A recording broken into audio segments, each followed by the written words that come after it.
Hello and welcome to PH Maths. Today's explainer is upper and lower bounds.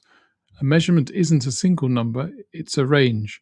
And by the end of this video, you'll know how to find both bounds and how to combine them for the maximum or minimum of any expression. Definition. When a value is rounded to a certain place, the upper bound is half a unit above the rounded value. The lower bound is half a unit below. So 5.4 to 1 decimal place could really be anything from 5.35 up to, but not including, 5.45.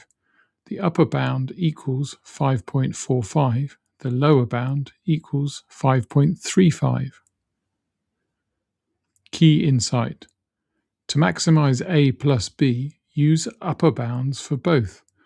To maximize A minus B, use the upper bound for A and the lower bound for B, because you want the biggest thing on top and the smallest thing being subtracted. To maximize A divided by B, upper bound for A, lower bound for B, i.e. big top, small bottom. Same logic for minimum, all reversed. Common mistake is picking the wrong bound. To maximize a fraction, you don't want both upper bounds. You want a big numerator and a small denominator. Same for subtraction.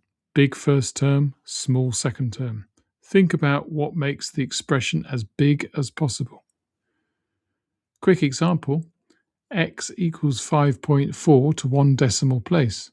The exact value of x lies in the range 5.35 less than or equal to x, and x less than 5.45. The upper bound is 5.45, strictly speaking an open boundary, but treat it as the maximum for the calculation, and the lower bound is 5.35.